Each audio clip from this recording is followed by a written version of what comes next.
ભારતમાં કોઈ સરકાર ચાલતી હતી અંગ્રેજો અને એમાંથી સીધી ભારતની સરકાર બની જવી એટલે એને આઝાદ કહી દઈશું? તેનો જવાબ છે ના. એટલા માટે કે અંગ્રેજો ના હોય અને આપણે આપણું શાસન બનાવી દીધું એટલાથી પૂરતું થતું નથી. એનો અર્થ એમ પણ થાય કે આઝાદી છે એ એક દિવસ નથી. આઝાદી એ સતત ચાલતી પ્રક્રિયા છે. આપણે બધા કોઈના કોઈ બંધનોમાં હોઈએ છીએ. આપણે સામાજિક રીતે આપણી મુશ્કેલીઓમાં હોઈએ છીએ, આપણે વ્યક્તિગત મુશ્કેલીઓમાં હોઈએ છીએ, આપણે આપણી લાગણીઓના બંધનમાં હોઈએ છીએ, આપણે આપણા અહંકારના, ઈર્ષાના આવા કેટલા બધા બંધનોમાં આપણે બધા જીવી જ રહ્યા છીએ. હું આપણે બધા જ કહું છું ત્યારે લોભ, લાલચ આવું બધું આપણી અંદર હોય છે. અને આવા બધા બંધનોમાંથી એક બોમ્બ ફૂટે અને તરત બદલાઈ જાય એવું થતું નથી. આ એટલી બધી ધીમી પ્રક્રિયા છે. એ બંધનમાંથી મુક્ત થઈ અને આઝાદી તરફ જતા હોઈએ છીએ. અને આઝાદી તરફ જવું એ 1 કલાકની 1 મિનિટની ઘટના નથી હોતી. અને આ મુક્તતામાં આપણને આવી ગાંઠો છોડતા શીખવશે એ શિક્ષણ છે. એટલે શાંતિલાલે શરૂઆતમાં કહ્યું એ પ્રમાણે આજે આમ જોવા જઈએ તો 2 મહત્વના દિવસ છે. એક તો ભારતમાં શાસન વ્યવસ્થા આપણી થઈ એટલે ભારતના લોકોની થઈ અને અંગ્રેજો અહીંથી ગયા એ દિવસ તો ખરો જ. પણ બીજું મહત્વનું એ છે કે આ સ્થળને, અને હું સ્થળ કહું છું ત્યારે આ બિલ્ડિંગની વાત નથી કરતો, જેમ કોઈક એક જગ્યાએ સતત યજ્ઞ ચાલતો હોય, બધા જ લોકો ત્યાં દિવસ ઉગે ભેગા થતા હોય તો એ જગ્યા એની મેળે પવિત્ર થઈ જતી હોય. આપણને સમજણ પણ પડતી નથી કે આપણા એ જગ્યાએ જઈને સારું કેમ લાગે. સાવ નાનકડું ડેરું હોય અને ત્યાં રોજ પૂજા થતી હોય, આપણે ત્યાંથી પસાર થઈએ આપણને સારું જ લાગવા માટે. એમ આ જગ્યામાં 50 વર્ષથી યજ્ઞ ચાલે. આપણે બધાએ કેટલા બધા લોકોએ અહીંયા પોતપોતાની આહુતિ આપી હશે. મધુબેન છે, બાબુ કાકા છે, એવા જે પરસોત્તમભાઈ, બધા જે વડીલો છે એમને ખબર છે કે આ જગ્યા પર કેવા કેવા લોકોએ પગલાં માંડ્યા. મને આજે જે ભાવુક કરે એવી વાત એ છે કે 1975 નું GR રજીસ્ટર કાઢ્યું. અમે બધા લોકો બેઠા હતા અને જો એમાં બધાનું રેકોર્ડિંગ થયું હોત તો તમને સમજાત કે આજની આ પેઢી તમારા બધા તરફ જે મોટેરાઓ છે એમના માટે કેટલા સન્માનથી જુએ છે, કેટલી લાગણીથી જુએ છે. રોજ બરોજ મળતા હોઈએ ત્યારે આવું નથી દેખાતું, પણ એમને ખબર પડે છે ઓહો આપણે આપણી શાળામાં ભણ્યા છે. એક હિસ્ટ્રી જોતા મને સમજાયું કે કેટલીક પેઢીઓએ આ સ્થળને, એની ગરિમાને, આ ધ્વજને ઊંચા કરવાનું પણ કામ કર્યું. અને એ ઊંચા કરવામાં ઘણા બધા લોકો, એક બેગ તો આખી અમે કાઢી હતી કે આ આખી તોફાની બેગ છે. ફિરોજભાઈ, નવીનભાઈ એ બધા એક બેગ અમે જોઈ કે આ લોકો એટલે બધા છોકરાઓ કહેતા કાલે આ બધા જોડે છે, તે વખતના જોડે છે. એટલે એનો અર્થ એમ પણ થયો કે બધાએ સાથે જીવવાવાળી જે ઘટના છે આખા સમાજની, અને જો સમાજને મોટા સ્વરૂપે જોઈએ તો આપણા દેશની અને દુનિયાની એ ઘટનાઓ પણ આવા એક નાનકડા એકમથી શરૂ થાય છે. એટલે ભારતની આઝાદીના કાર્યક્રમ પછી આપણો પણ એક નાનકડો કાર્યક્રમ એટલે રાખ્યો છે. ફરીથી આટલા બધા લોકો આપણી લાગણીઓ આવી રીતે નહીં ભેગી કરી શકે. અને એટલે જ ધ્વજ માટે થઈને અમને એવું થયું કે ગયા વર્ષે આમ તો ઘણા બધાને સરકારી નોકરી અથવા તો સારા ભણવા માટેની કારકિર્દી ઘણા બધા છોકરાઓએ પસંદ કરી. હવે થોડીક નવાઈ ઓછી લાગે છે. એટલા માટે પહેલાં બહુ નવાઈ લાગતી. જ્યારે કે સીમિત નોકરી લાગે ત્યારે અમને બધાને થયું ઓહો કંઈક જાદુ કરી નાખ્યું એમ બધાએ. પણ હવે જાદુ નથી, આ રોજિંદુ છે. પહેલી વાર વિપુલ એન્જિનિયરિંગમાં ગયો ત્યારે અમને થયું ઓહો હવે આ વખતે તરવું પણ જાય છે. પહેલી વાર કોઈકે સાયન્સ લીધું ત્યારે નવાઈ લાગેલી કે ઓહો હવે કોઈક એક ડૉક્ટર પણ બની ગયું છે, કોઈક હમણાં ડૉક્ટર બનવા જઈ રહ્યું છે. તો આવી આ જે નવાઈ લાગતી હતી એ બધું સહજ થઈ રહ્યું છે.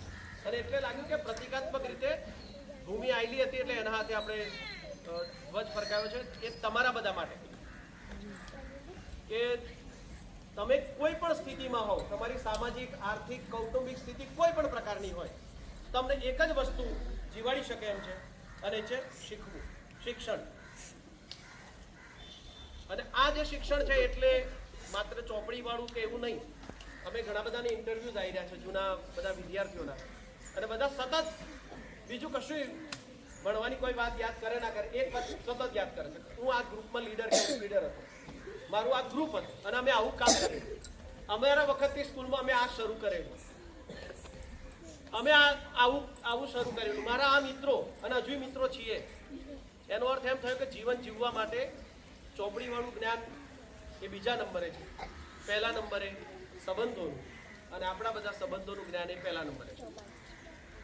આવું જ્ઞાન આપવાની જે પ્રક્રિયા છે એ એટલી બધી ધીમી અને આપણી અંદર વણાયેલી છે કે રોજે રોજ યાદ ના આવે. જેમ હું હમણાં તમને કહું કે તમે શ્વાસ લો છો, પછી તમને યાદ આવ્યું કે હા શ્વાસ લઈએ છીએ, આ મારા બોલતા પહેલા તમને યાદ નહોતું.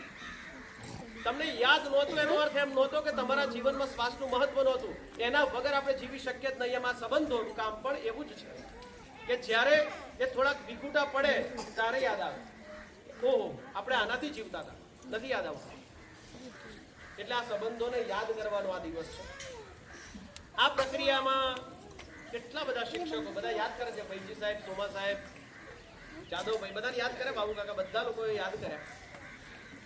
અને પ્રતિભાશાળી શિક્ષકો એટલે બીજા બધા શાળાના બધા કહે છે કે તમારે ત્યાં જ એટલે એવી જ એક ઘટના ભાષાનું કામ કરનાર દર્શનાબેનને આ વર્ષનો આપણા સેન્ટરનો પ્રતિભાશાળી શિક્ષકનો એવોર્ડ મળી રહ્યો છે.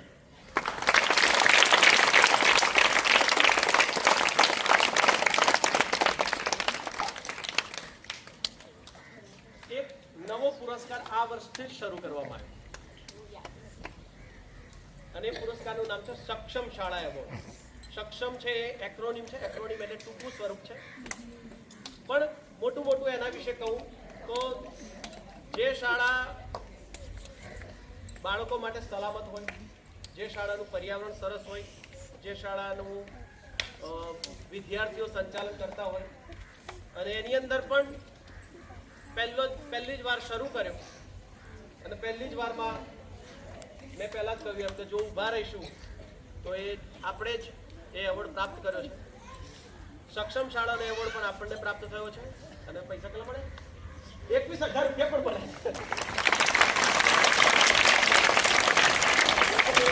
મને એવું લાગે છે કે આ એવોર્ડના હકદાર એ આપણી ગયા વર્ષની કમિટી છે, જે ગયા વર્ષે શાળા સંચાલન કરતી હતી. કારણ કે આ ગયા વર્ષની કામગીરીને જોઈને આ વર્ષે આપ્યો છે. તો ગયા વર્ષની ટીમ સ્ટેજ પર આવશે. મોહનભાઈને વિનંતી કે સમગ્ર શિક્ષા વડે અપાયો છે એવોર્ડ, તો સમગ્ર શિક્ષાના એક પ્રતિનિધિ તરીકે અમારી આ ગયા વર્ષની કેબિનેટને આ એવોર્ડ આપે.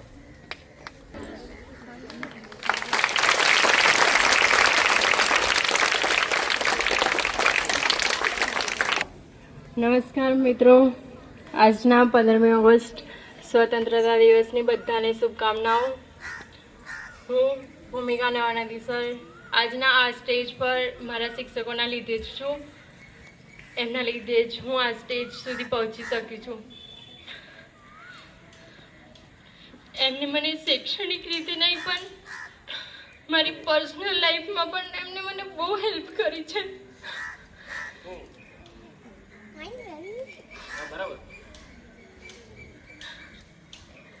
અત્યારે એમને હું શું કહી શકું, મારી જોડે શબ્દ નથી, પણ હું ભગવાનને એટલું કહું છું કે મારી લાઈફની એક ગિફ્ટ એમને આપી છે, એ મારા શિક્ષકો છે. કોઈના વર્તમાનની જોઈને તેના ભવિષ્યની મજાક ના ઉડાવ સાહેબ, કારણ કે સમયમાં એટલી તાકાત છે ને કે તે કોલસાને પણ હીરામાં ફેરવી શકે છે. મિત્રો, હું તમને એક વાર્તા કહું છું. એકવાર એક શિક્ષકે તેમના વિદ્યાર્થીઓને મા શબ્દ પર નિબંધ લખવા આપ્યો, તો બધા છોકરાઓએ મસ્ત નિબંધ લખ્યો. એમણે એક છોકરાએ લખ્યું કે હે ભગવાન, જો તું મને આગલા જન્મમાં મનુષ્યમાં અવતાર આપવાનો હોય ને તો ના આપતો. મારે તો એક મોબાઈલ બનવું છે, કારણ કે મારી મમ્મી ઉઠતાની સાથે મોબાઈલ જ જોવે છે, તે મને નથી જોતી. જે મારી જોડે 10 મિનિટનો ટાઈમ મારી જોડે કાઢે છે ને, એનાથી 10 ગણો ટાઈમ તો તે મોબાઈલ પાછળ કાઢે છે. આખો દિવસ તે મોબાઈલ જોડે રહે છે અને રાત્રે સૂતી વખતે પણ તે મોબાઈલને પોતાના ઓશિકા નીચે લઈને સૂવે છે. બસ મારે તો એ જ જગ્યા જોઈએ છે. ભગવાન, જો તું મને ખરેખર મનુષ્યમાં જ જન્મ આપવાનો હોય ને તો તું મને એક ઓનલાઈન મમ્મી ના આપતો. મારે તો એક ઓફલાઈન મમ્મી જોઈએ છે જે મારું અને મારા પપ્પાનું ધ્યાન રાખી શકે. મારે મારા બાળપણને યાદગાર બનાવવું છે. મારે તો બસ માનો ખોડો જ જોઈએ છે.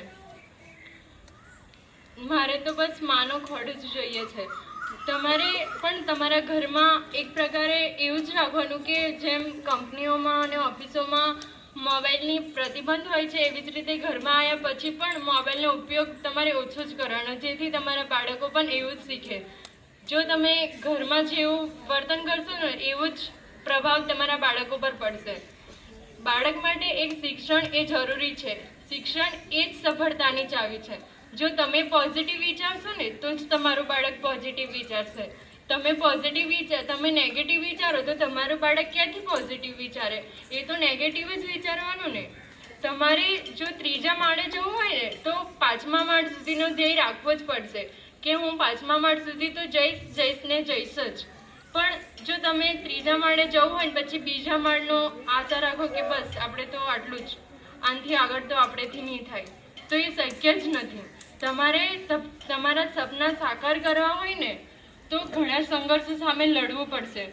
જો તમે લાઈફમાં આવતી બધી જ મુશ્કેલીઓ સામનો કરશો ને તેને માત આપશો ને તો જ લાઈફમાં સુખનો સૂરજ જોઈ શકશો.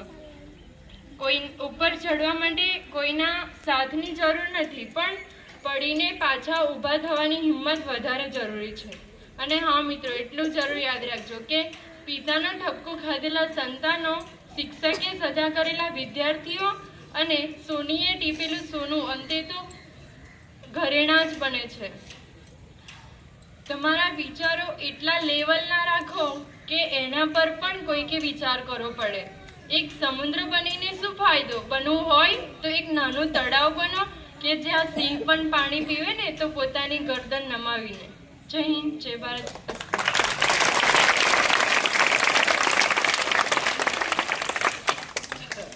એટલે એવું હોય છે કે જેટલું પણ કામ કરશું આપણે, જે આજે હમણાં અમીને રિયા બધા જોડે વાત કરતા મેં કહ્યું કે તમારું જીવન તમે લખી રહ્યા છો. હવે લખવામાં તમને કોણ નડે છે એને હટાવતા તમને આવડવું જોઈએ. શું નડે છે એ હટાવતા આવડવું જોઈએ. ભૂમિએ હટાવી દીધું તો આજે એ જોકે બરાબર છે, હજુ એની પ્રતિભાના સ્તરે નથી પહોંચી. હું તો હજુ પણ કહીશ કે જે એનું કેલિબર છે એ જગ્યાએ પહોંચશે, પણ એને પહેલું કદમ મેળવી લીધું છે. અને રસલી સરકારમાંથી પૈસા લેતી થઈ ગઈ, એટલે હું રાહ જોઈ રહ્યો છું કે આપણે એવું હોય તો 10-15 ઝંડા ફરકાવે આપણે એક જ વખતમાં, અથવા તો 10-15 હાથ એક સાથે ઝંડો ફરકાવે. કેટલા લોકો આપણે એવા વ્યવસાયોમાં જોડાય એવી આ 15મી ઓગસ્ટની તો શુભેચ્છાઓ છે જ. Thank you.